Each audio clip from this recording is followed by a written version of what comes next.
예배하는 여러분들에게 하나님의 은혜와 복이 이전보다 더욱 충만하기를 축복합니다. 어제 신문에 보니까 우리 부모님들이 자녀들에 대한 사랑과 기대감이 어찌나 극진한지, 신문 작은 소 제목에 시험이 끝난 후에 기도가 시작된다 막 그래요. 그래갖고 야, 이게 도대체 뭔가 했더니 전국의 유명한 자녀 합격을 기원하는 기도초를 쫙 적어놨어. 교회는 하나도 없더라고. 다 절이야. 그 중에 유명한 절 하나가요, 북한산 도선사래요. 그 예전에 전도사 때 애들이랑 청년들이랑 자주 이렇게 등산을 갔었거든요. 그래서 내가 그 신문 기사를 딱 보고 더 열심히 기도해야겠구나. 기도를 더 세게 해야겠구나. 야, 저 교회 다니는 아무개는 시험 끝나고 열심히 엄마가 기도해가지고 뜻을 이뤘더라는 소문이 나면 얼마나 좋을까요? 근데 우리는 자랑을 하네. 그러다 보니까 용한 기도처 그럼 전국에 절 이름만 쫙 나온 거야. 내가 보니까. 예. 근데 바꿔 생각하면 절 다니는 사람이 그렇게 열심히 기도한다는데 절 안 다니는 우리도 좀 기도 좀 해야죠. 예? 최 집사님 기도 좀 해야죠. 그래. 예, 열심히 기도하고 내 앞에 있는 것이 내가 하나님께 기도한 것에 대한 응답이다라는 것을 인식하고 깨닫는 게 얼마나 큰 복입니까? 매일매일 그런 간증이 있는 삶을 지켜갑시다. 함께 따라합니다. 생명이 흐르게 살자. 우리는 주께로부터 받은 주님이 구원하신 그 생명을 늘 흘리고 사는 겁니다. 은혜는 뭡니까? 받은 만큼 흘리는 것이 있을 때 그게 진짜 은혜인 거예요. 이걸 담고만 있었던 사람들이 예수님 앞에 있던 종교인들 아닙니까? 종교인들은 담은 것 가지고 항상 자기 자랑만 합니다. 내가 뭐 어쩌고 저쩌고. 그런데 정말 은혜 받은 이 예수님의 제자들 옆에 있던 사람들 보십시오. 그 사람들이 자기 자랑했습니까? 어떻게 하면 내 앞에 있는 사람들의 생각과 마음을 읽고 그들 곁에서 그들의 인생에 복음이 침투해 들어가게, 마치 산 깊은 곳에 쫄쫄쫄 흐르는 그런 샘물처럼 뭔가 귀한 것이 그들 심령 속에 흘러가도록 그렇게 살지 않았습니까? 생명이 흐르게 사는 것이 예수 믿는 사람들의 가장 귀한 모습일 겁니다. 오늘 본문 44절에 예수님께서 갈릴리 여러 회당에서 전도하시더라 라는 구절이 있습니다. 사실 이것 때문에 온 겁니다. 복음서를 보면 굉장히 충격적인 그리고 굉장히 놀라운 기적과 이사들이 많아요. 그런데 사실 예수님이 오신 것은 그것 때문이 아니라 하지 않습니까? 진짜는 갈릴리 여러 회당에서 전도하시더라. 이것저것 복음이 흘러가도록 생명의 깨달음을 위해서 여러 회당들에게 가르치시고 또한 전도를 하셨던 겁니다. 이게 바로 예수님께서 처음부터 보여주신 모습이었습니다. 이 갈릴리 지역은 역사적으로 주전 722년경에 아시리아에 의해서 멸망을 한 이후에 이 북이스라엘 지역은 이 이스라엘 사람들이 그 아시리아의 정책적인 그런 반란이나 후에 후사를 도모하고 이런 복잡한 일 때문에 자기들이 정복한 지역의 땅 사람들을 그곳으로 다 이주를 시켜버립니다. 다 여기저기 흩어져 살게 한 겁니다. 똑같아 옛날에 우리 독립운동하고 러시아 가서 살던 사람이 벌판 어디 가가지고는 살게 한 그런 것처럼 한 곳에 정착을 안 시키는 겁니다. 그리고 외지에 있는 다른 이방인들을 이 이스라엘 지역에 다 들어와서 살게 만드는 거예요. 그러니까 사실은 전통적인 유대 율법이나 규례에 집착하는 사람들은 이 북쪽에 있는 이스라엘 사람들은 혼혈이 됐다. 함께 쉽게 말하면 유대인이 아니다. 이렇게 취급을 하는 정서가 거기부터 시작됐던 겁니다. 그런데 남유다 한들 멀쩡했습니까? 남유다도 주전 586년경에 바벨론 느부갓네살 왕에 의해서 완전히 멸망한 다음에 거기서 다 흩어졌잖아요. 세계사에 보면 바벨론 유수해가지고는 1차, 2차, 3차에 걸쳐 유대인들이 다 잡혀갔습니다. 그러다 보니까 어떻게 합니까? 남겨진 사람들 역시 바벨론도 외지인들을 자꾸 정착을 시켰고 그렇지 않은 유대인들은 될 수 있는 타지로 보내버리고 그게 바로 고대 사회의 전쟁 이후에 있었던 모습들인 겁니다.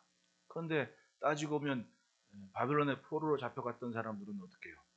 오히려 거기서 하나님의 말씀을 붙잡고 자기들의 정체성을 회복하죠. 성경을 막 외우고 공부하고 철저하게 회당을 만들어서 이제는 한 10가정, 20가정씩 집중적으로 관리를 합니다. 우리가 이렇게 살다간 지금 여기까지 와서 사는 이유가 뭐냐? 하나님을 잊었고 하나님의 말씀을 버렸기 때문이 아니냐? 이러면서 집중적으로 아주 민족들이 회당들을 만들어. 그래서 회당장이 생긴 거예요. 회당을 만들어서 아이들을 가르치고 하나님의 백성의 자존감과 정체성을 지키게 했던 겁니다. 문제는 그 남겨져 있던 땅에 있는 사람들, 이제 바벨론의 포로기가 끝나고 돌아왔을 때 어떻게 됩니까? 자기들은 아주 뜨겁게 율법과 신앙을 존중하며 하나님의 백성으로 살아왔습니다. 70년을 자기 할아버지, 자기 아버지가 그러고 돌아온 거거든요. 그런데 그 땅에 남아있던 사람들의 경우는 어떻게 해요? 신앙을 온전히 지킬 수 있는 사람들이 그렇게 많지 않았지 않습니까? 그리고 예루살렘 경우만 하도 그랬습니다. 에스라서나 학개서나 이런 그 배경이 바로 그때 분위기인데 돌아오면 신앙을 지킬 만한 문화가 안 되고 일단 열악한 상태니까 사마리아에 있는 사람들한테 늘 느헤미야서 같은 경우에도 눈치를 봐야 되고 아니 내가 성벽을 재건한다는데 왜 사마리아 사람들이 막 와서 괴롭히고 막 조롱하고 이런 분위기였으니까 남아있는 사람들의 삶은 솔직히 형편없었거든요. 그런 상태에서 예루살렘에서부터 신앙이 회복됐는데 문제는 뭐냐? 북쪽에 있는 이스라엘 사람들 경우는 굉장히 중요한 유통의 중심지였고 이 갈릴리 지역이 저 아시아로부터 유럽과 아프리카로 이어지는 굉장히 중요한 유통의 통로였거든요. 그 사람들은 아주 빠르게 문화의 장단점들을 이제 흡수하는 그런 상황이 있었습니다. 그런데 돌아와 보니까 사실은 거기 남겨진 사람들은 자기들처럼 그 신앙적인 믿음의 선한 싸움을 싸우는 모습들이 없었다는 거죠. 이제 무시하고 천대하고 그러니까 나다나엘 같은 경우 예수님 안드레가 이렇게 얘기하니까 뭐라 그래요? 빌립이 전도할 때 막 나다나엘과 얘기할 때 뭐라고 얘기합니까? 나사렛에서 무슨 선한 것이 날 수 있느냐? 비꼬잖아요. 그게 이제 그쪽 사람들을 쉽게 말하면 자기들과 다른 사람들이다라고 천대하거나 무시하는 분위기가 정착이 됐던 겁니다. 그런 상황에서 예수님이 오셔서 딱 복음을 전하시는데 어디부터 시작합니까? 예수님은 나사렛 목수의 아들이었습니다. 다 갈릴리 지역이거든요. 이 갈릴리 지역에 있는 사람들을 솔직히 취급하지 않는 유대인들 문화에서는 놀랄만한 일이 벌어진 겁니다.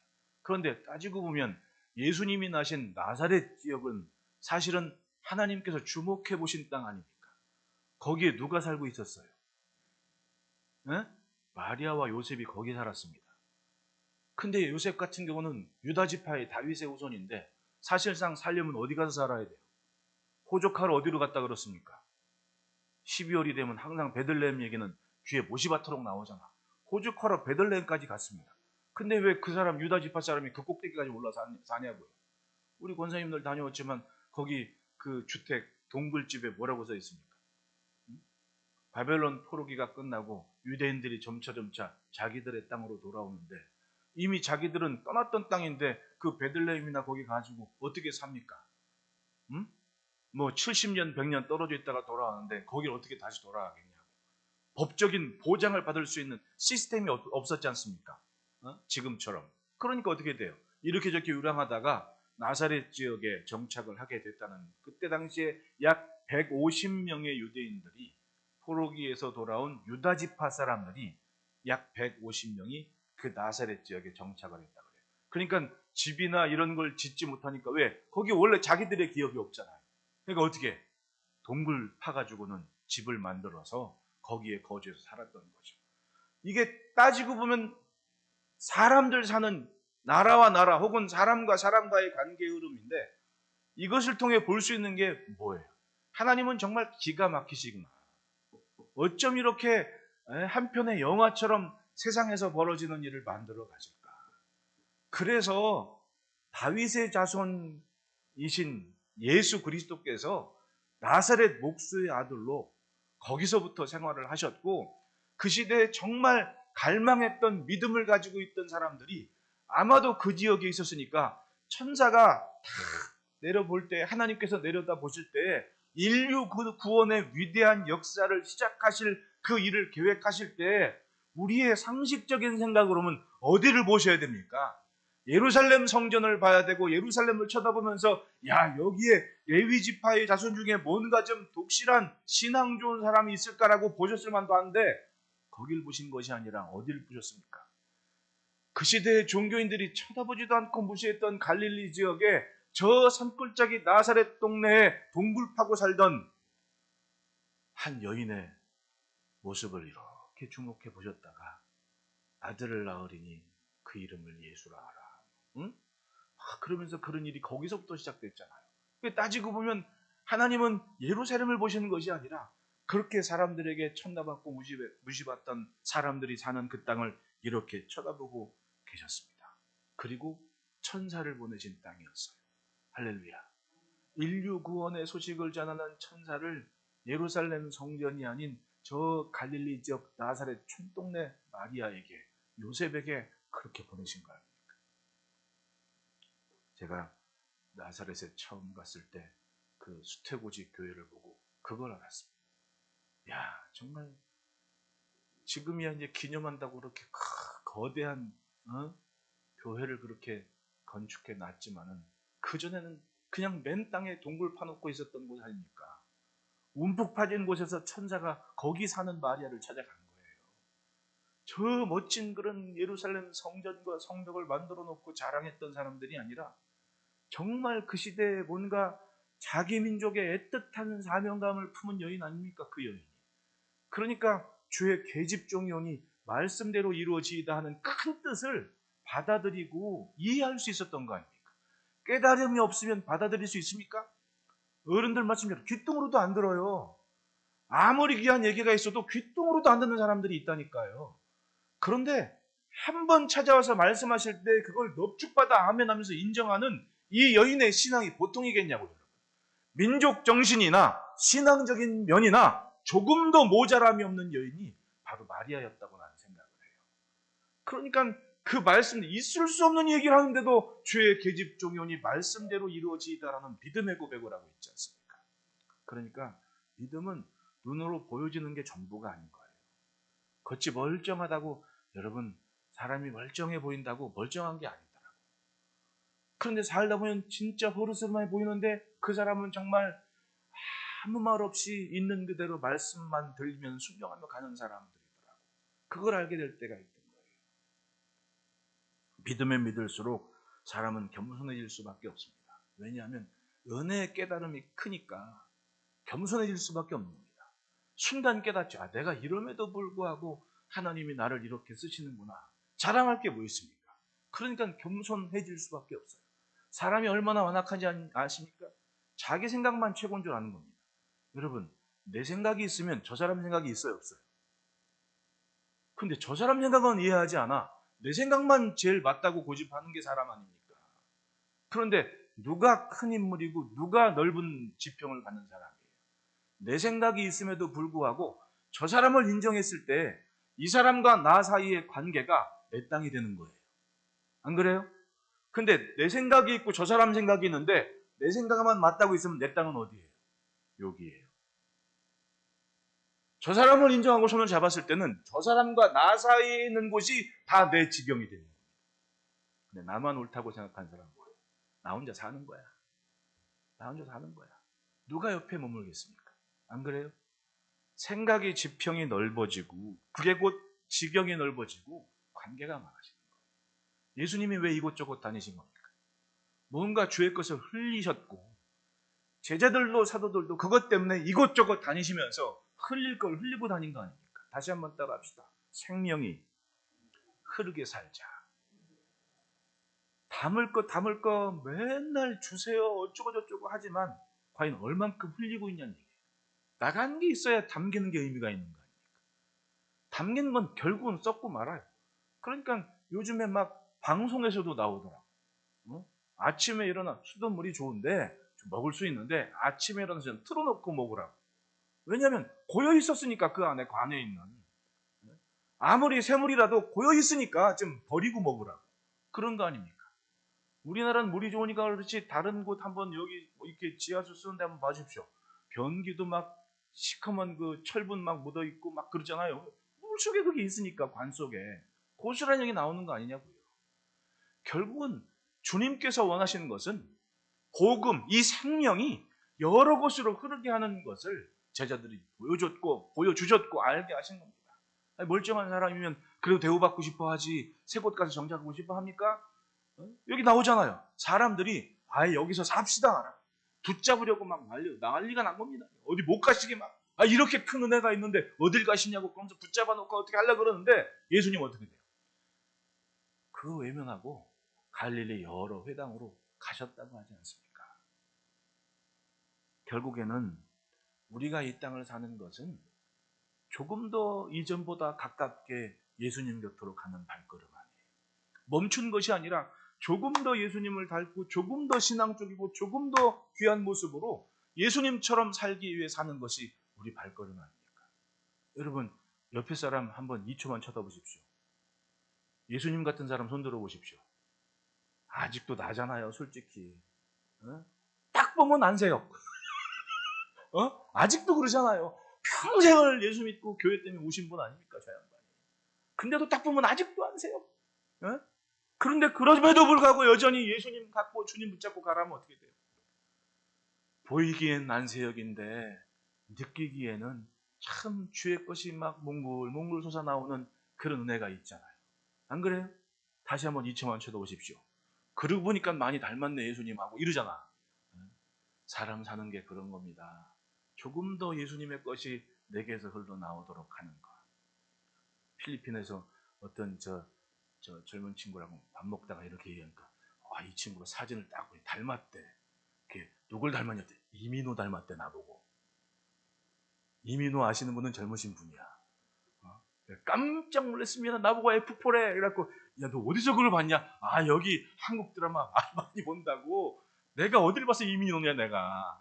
이민호는 아주 그냥 젊고 막 응? 그런데 그 사람 보기에는 그랬나 봐. 좋은 거 보면 막 갖다 메꾸고 싶은 거 봐. 우리도 그렇잖아요. 모습은 난데 은혜가 있고 관계가 있고 이렇게 주의 것이 흐르다 보면 주의 은혜를 느낀다 하는 것처럼 여러분 사모하면 닮게 되어 있습니다. 예수님은 하셔야 될 것이 무엇인지 분명히 보여주셨고 우리는 매일매일 그렇게 주님을 닮는 모습을 흘리고 증거해야 될 책임이 있는 겁니다. 43절에 예수께서 이르시되 내가 다른 동네들에서도 하나님의 나라 복음을 전하여 하리니 나는 이 일을 위하여 보내심을 받으나 하시고 갈릴리 여러 당에서 전도하시더라. 하나님 나라의 복음을 여러 곳으로 전하는 것이 예수님의 삶이었습니다. 제자들은 그걸 보았고 그걸 믿고 그렇게 따라 산 삶이었던 거예요. 그래서 오늘 이 시간 뜨겁게 부흥하는 교회들이 이곳에 있는 거 아닙니까? 마지막 때가 될수록 사람들에게 독특한 영향력이 나와요. 어떤 것이냐? 디모데후서 3장 1절 5절 보면 너는 이것을 알라. 말세에 고통하는 때가 이르러. 말세에는 고통이 많아진다. 왜?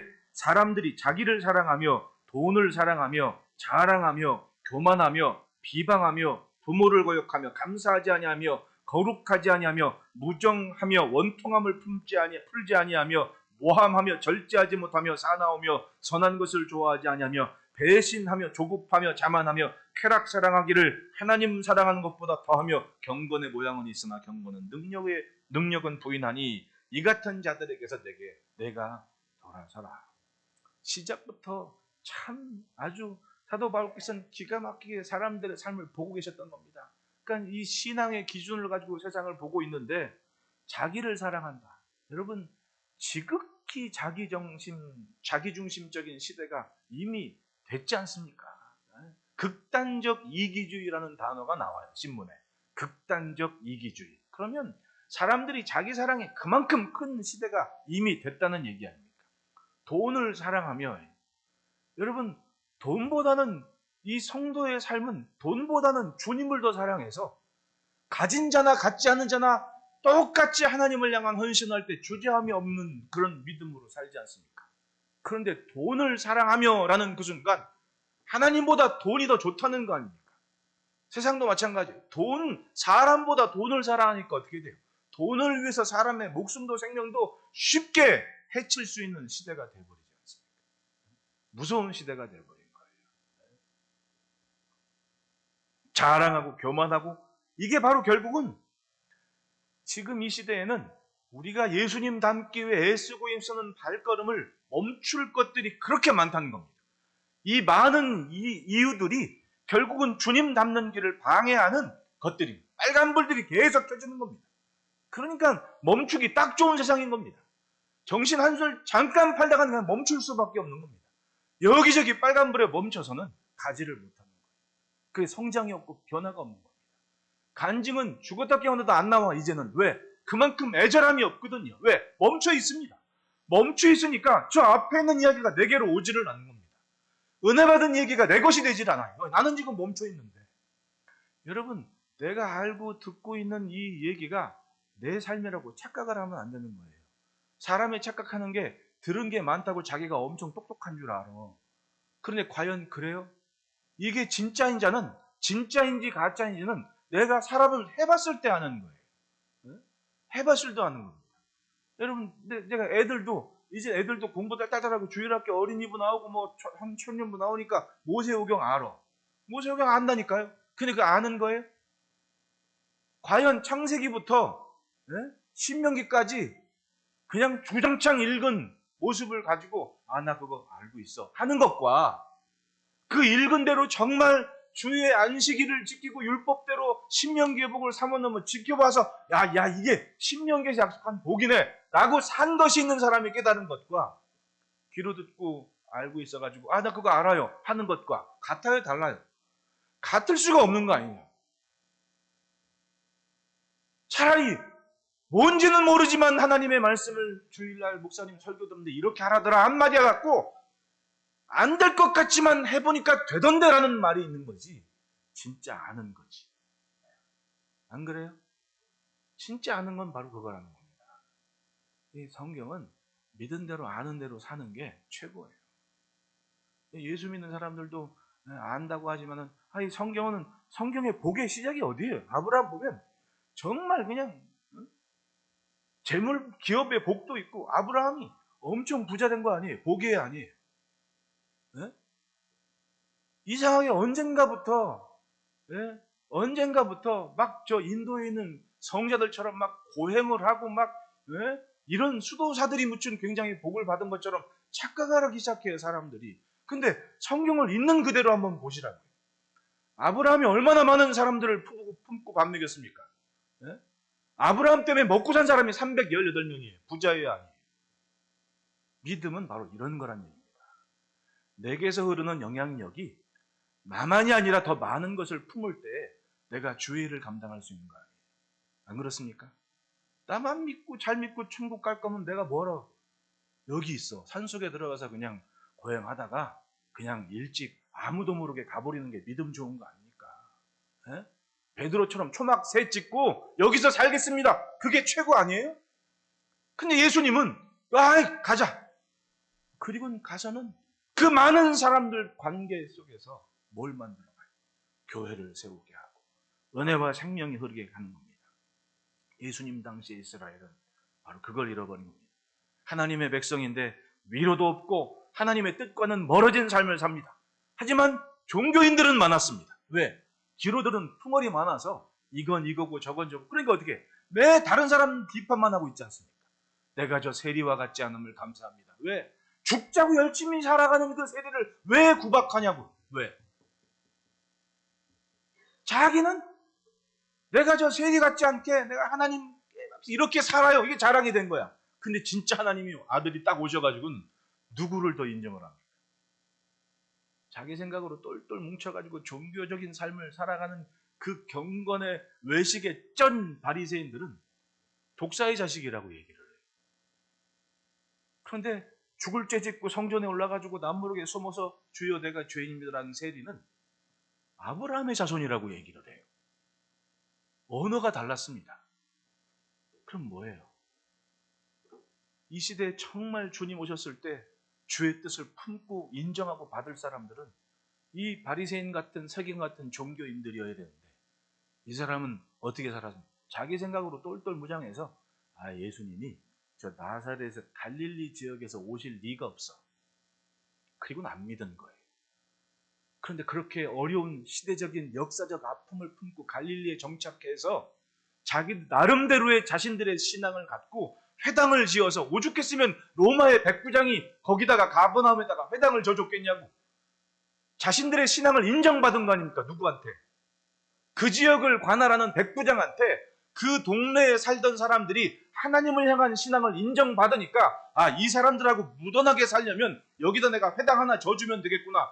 백부장도 은혜를 받아서 회당을 져준 곳이 가버나움이었어요. 그러면 그 사람들이 믿음이 대단한 겁니까? 안 대단한 겁니까? 대단한 거잖아요. 네? 대단한 겁니다. 로마의 군대가 예루살렘 성전은 헐었지만 로마의 백부장이 가버나움에 회당을 져줬어요. 뭐 때문에? 저 사람들은 하나님을 믿는 사람이다. 그리고 그 동네의 장로들이나 그 동네 회당장들이 그 백부장을 인정해서 예수님 만났을 때 뭐라 그래요? 이 사람은 구제도 많이 하고 경건한 사람이다. 우리와 같이 경건한 사람이라고 인정을 하잖아요. 그렇다면 그 사람들의 삶은 이방인들의 눈에 봤을 때도 주를 기대하는 하나님을 향한 신앙이 대단했던 사람들 아닙니까? 이게 바로 예수님께서 갈릴리 지역 가버나움으로 가신 이유였다고 생각해요. 그러니까 예수님이 나타나기만 하면 이적도 있고 기적도 있고 흐를 게 막힘이 없이 흐르는 기적이 일어났던 거예요. 할렐루야. 이런 얘기는 오늘 처음 듣죠. 나도 오늘 처음 했어요.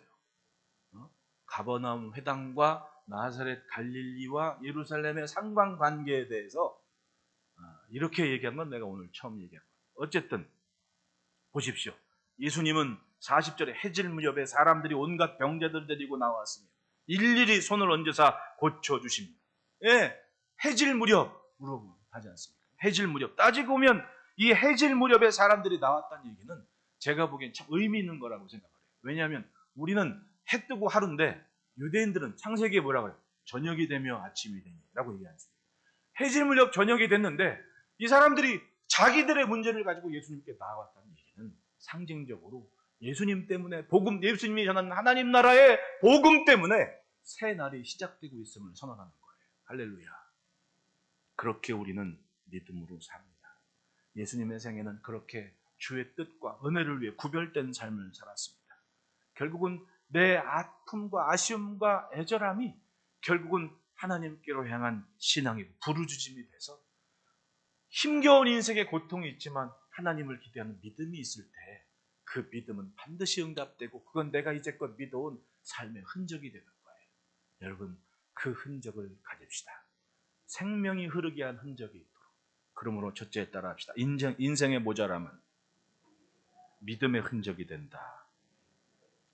예수님이 열심히 회당에 다니시고 전도를 시작하셨을 때에 회당에서 가버나움에 있는 한 회당에서 예수님께서 역시 말씀을 가르치고 전하셨습니다. 그리고 나가는데 그 바로 앞에 가버나움의 회당 근처에 아마 베드로의 집이 있었나 본데 베드로가 장모님도 모시고 그렇게 살고 있었던 것 같아요. 근데 상황을 보니까 베드로의 장모가 중한 열병을 앓고 있었다라고 얘기를 해요. 당시에 이스라엘 땅은 분명히 나라가 망한 후에 돌아온 사람들의 정착지라고 제가 서론에 분명히 말씀을 드렸지 않습니까? 그 당시에 세계 중심을 경험하고 돌아온 지도자들이 물론 있었지만 이들의 시선이 이렇게 고통받고 어려운 사람들에게까지 닿지 않고 있었다는 게 사실이었어요. 그리고는 의지할 것이 하나님밖에 더 있습니다. 그렇게 믿음으로 살아왔는데 베드로 역시 그런 중에 예수님이 하시는 일들을 보고 나를 따라라 내가 사람을 낳는 어부가 되게 해줄게 라는 말에 전폭적으로 예수님을 지지하는 사람이 됐다는 얘기는 이 베드로도 비록 어부지만 굉장한 열망과 갈망이 있는 모습을 가지고 뭔가 기대감을 가지니까 이제껏 평생 살아온 그 그물과 배를 버려두고 예수님을 쫓은 거 아닙니까? 집안에 그렇게 알아 누워있는 장모님 계신데도 회당에 예수님 곁에서 주의 부르심의 일을 감당하고 있는 것이 베드로의 현실이었던 거예요. 여러분, 이때 당시의 열병은 그냥 죽는 거예요. 앓다가 죽는 겁니다. 네. 지금이야 많은 그런 치료제들도 있고 했지만 저 어릴 적만 해도 열병은 앓다가 그냥 죽는 거예요. 그리고 다른 사람들한테 전염될까봐 병원에 들이지도 않습니다. 제가 저는 무나물만 보면 그 생각이 나요. 열병을 다 돌아가실 뻔한 우리 엄마가 생각이 나요. 내 중학교 때. 왜냐면 병원에서 아무도 받지를 않아주는 겁니다. 네? 근데 저 이모부가 배드민턴 치다가 알게 된 산악회, 백년산 산악회 아저씨가 의사 아저씨야. 병원 갖고 있는 의사 아저씨야. 그냥 그 의사 아저씨가 사정을 이렇게 들으니 자기 병원 한 층을 비워주겠다고. 한 층을 비워주겠다고 거기다 갖다 오시라 그러더라고. 야, 대단한 분이에요. 난 살면서 참 많은 분들의 은혜. 아니, 자기 병원에 병실 하나, 한 병실에 환자 받으면 그게 그 사람은 사업 아닙니까? 근데 병원 한 층을 비워줬어. 배드민턴 치는 친구 때문에. 친구 덕을 보고 사는 거예요, 여러분. 친구 많이 사귀시고, 좋은 인덕을 좀 베풀고 살길 바래요. 우리가 뭐 우리끼리만 삽니까? 살다 보면 다 이웃사촌 신세도 지고 은혜도 받고 그러는 거야. 그리고는 산 분이에요. 그때는 우리 엄마가 예수를 안 믿었거든. 예수 믿게 하시려고 그런 것 같아.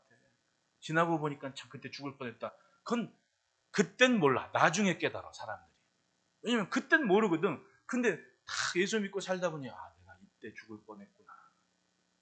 왜냐하면 그때는 이만큼 살아온 만큼의 지식이나 지혜가 없었거든. 근데 나중에 믿고 보니까 세상 돌아가는 거 이게 이건 진짜 죽을 뻔했. 이렇게 깨닫는 거 아닙니까? 힘겨운 어려운 그런 일생 앞에 그러니까 어쩜 이렇게 생각하시는 거예요. 베드로도 어차피 뭐 옆에 있으나 없으나 죽는 건 매한가지. 그리고는 갔을 거 아니에요. 한편으로 얘기하면. 그런데 옆에 있는 사람이 얘기하는 겁니다. 친구 덕을 본 거지.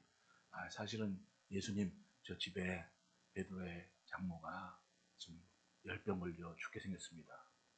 그래? 가자. 그리고는 그 베드로의 장모의 열병을 깨끗하게 열병을 떠나갔다.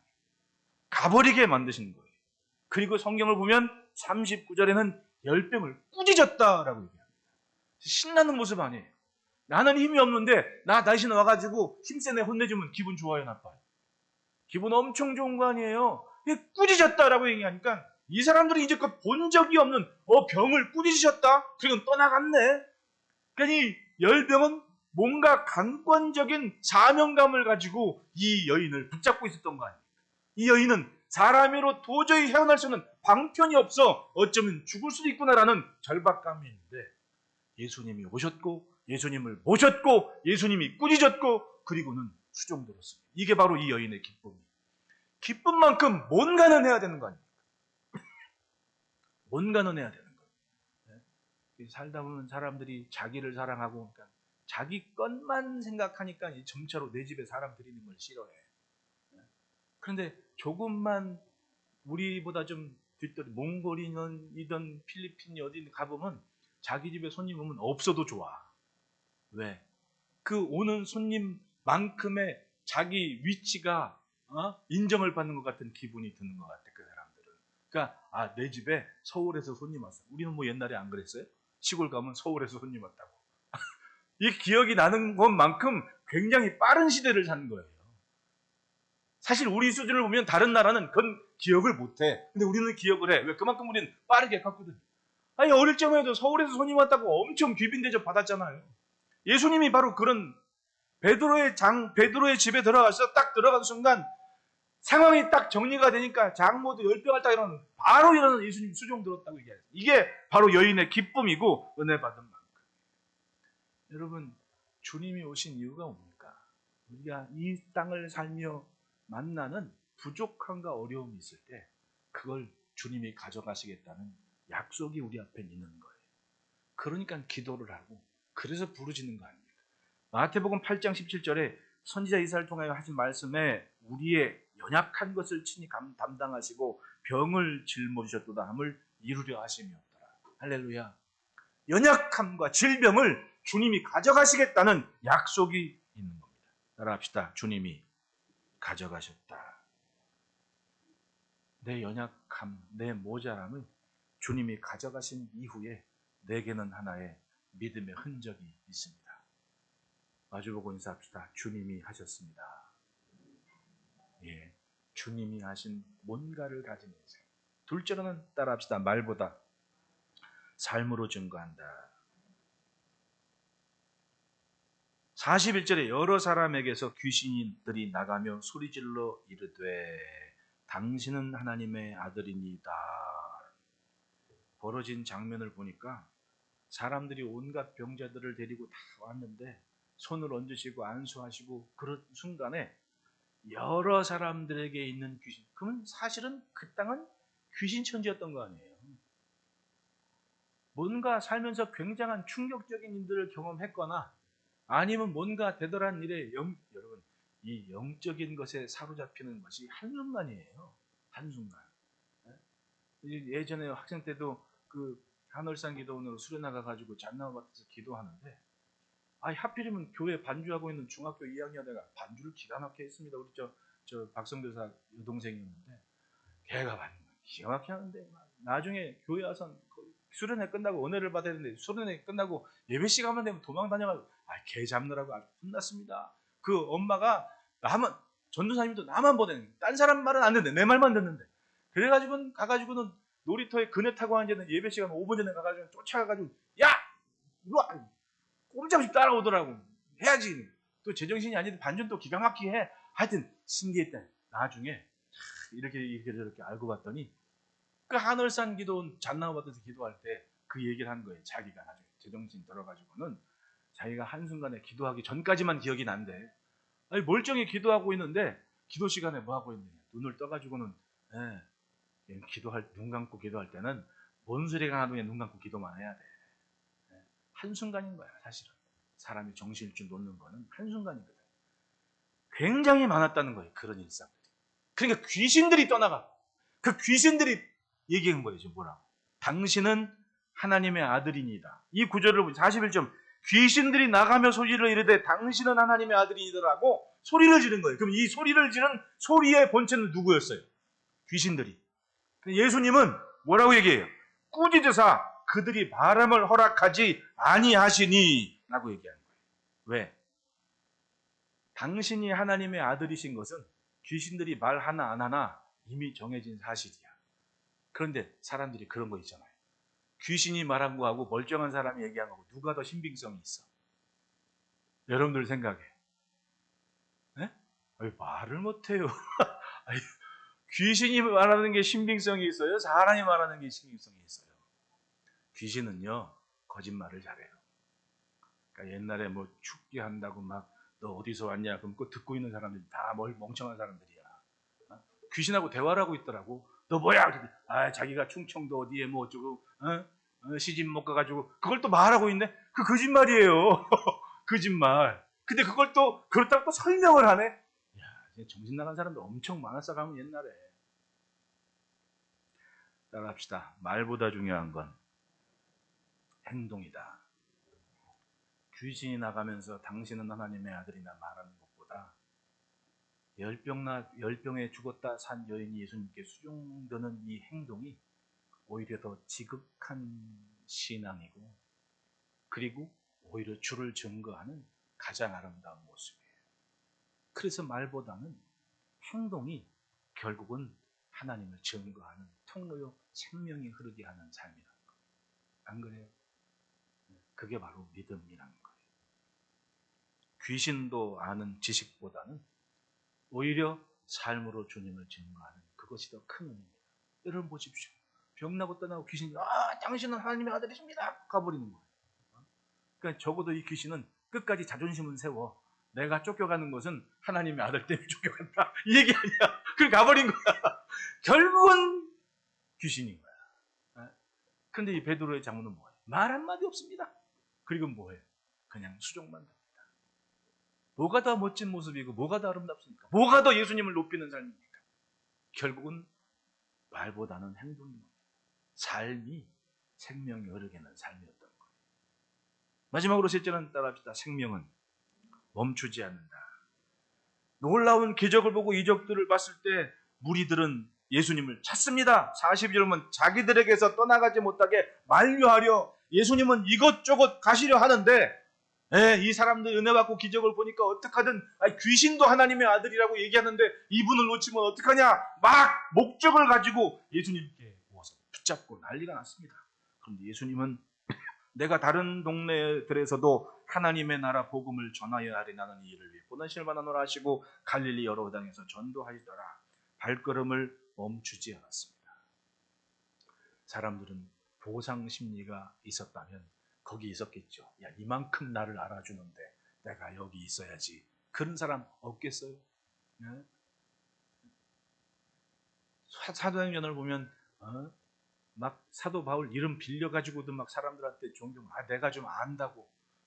그러니까 귀신이 나와가지고 내가 사도 바울도 알고 누구도 아는데 너 누구냐고 막 웅뱉하고 막 그랬잖아요. 그런 얘기 있어요, 없어요? 또 성경에 없는 얘기보다 멀뚱멀뚱 쳐다보지 마시고 그냥 있다고 그냥 아는 척하면 되는 겁니다. 예. 예, 누구 이름 빌려가지고 좀 난 척도 하고 싶었던 거지. 그게 아니거든. 예수님은 어디 덕보러 가지 않았습니다. 주저앉으려 하지도 않으셨습니다. 그리고는 여러 회당으로 가십니다. 주의 일을 하십니다. 사실은 나사렛 갔을 때 망신당했거든요. 제자들 앞에서도. 왜? 사람들은 저 나사렛 복수의 아들 요셉 아들 아냐? 이렇게 막 좀 아래로 보면서 그 당시에는 그 천한 일이었거든요. 아래로 보면서 무시하고 도무지, 그러니까 예수님께서 고향에서 존중받지 못한다고 가는 모습을 제자들과 함께 보인 거 아닙니까? 그런데 산 넘어와 가지고는 귀신도 알아보고 막 난리가 나서 막 붙잡고 하니까 예수님도 기분 좋았을 거 아닙니까? 제자들도 이런 분이었구나 좀 생각도 되고, 아마 있었으면 더 소문은 빨리 퍼졌겠죠. 네, 기적도 많았고 은혜도 많았으니까. 그런데 예수님은 여러 곳으로 다니시면서 또 가르치시고 또 인생의 부족함을 담당하시면서 주의 생명이, 주의 복음에 담긴 생명이 흐르게 만든 겁니다. 갈릴리 여러 회당에 전도하시더라. 복음은 인생을 안주하게 하지 않습니다. 조금 더 넓게, 조금 더 깊게 그렇게 향해 뻗어나가는 것이 복음과 생명. 왜? 살아있으니까 뻗치는 거예요. 여러분, 금년에 저 좀 작살나무가 참, 저 한 번도 저거 못 봤거든요. 13년을 봐도 저 나무는 그냥 끝나면 끝인 거야. 근데 금년에는 희한하더라고. 이렇게 아침 햇살이 딱 비추잖아요. 저 좀 작살나무 열매만 있으니까 열매 보랏빛이 햇살이 닿으니까 저 작살나무 보랏빛은요, 세계적으로 유명한 그 색채 전문가들이 흉내를 못 난대요. 그게 저 색이래요. 볼 때마다 그게 새로운 거예요. 네? 야, 참 하나님의 손길이 신기하다. 저게 맨날 보여, 한겨울에도. 낙엽은 하나도 가리는 게 없어. 왜? 무성한 잎이 떨어져 보니까 진짜 저 가치를 알겠더라고. 네. 오랜 기간 고난과 힘겨운 때를 지나 보니까 뭔가 열매를 확실히 보듯이 저 작살나무가 지금 난 그 모습이라고 생각을 해요. 굉장히 아름다운 자태를 뽐내고 있습니다. 작년에는 저게 그냥 비둘기들이 다 먹어버려가지고는 하나도 안 남아가지고는, 금년은 참 신기해. 나는 이 마당에서 이 마당은 제 영성의 보고야. 맨날 낮이면 낮대로, 아침은 아침대로, 밤이면 밤대로 느끼는 게 참 많아요. 참 아름다운 모습이에요. 때가 되면 그렇게 아름다운 열매가 있습니다. 멈추지 않으니까. 심지어는 저 나무에서 뿌리가 이 뒤까지 나와 있어. 이 땅 밑으로 저 뿌리가 간 거야. 그러니까 박살나무 요만큼 저기가 나와 있어, 뒷곁에. 깜짝 놀랐습니다. 생명이 이렇게 귀하다. 여러분, 살아있는 것은 멈추지 않습니다. 주의 생명을 내 작은 것에 담고 만족해하지 말고 깨트리고 넓히고, 그 넓어지는 만큼 우리는 세상을 복되게 하는 사명과 책임을 감당하는 겁니다. 우리 삶으로 생명에 흐르게 하는 은혜. 우리는 지금 그 길을 가고 있습니다. 여러분, 우리의 인생과 삶이 남겨지는 것이 주의 생명이고 흐르는 것이 생명이기를 축원합니다. 기도하겠습니다. 하나님 아버지, 감사합니다.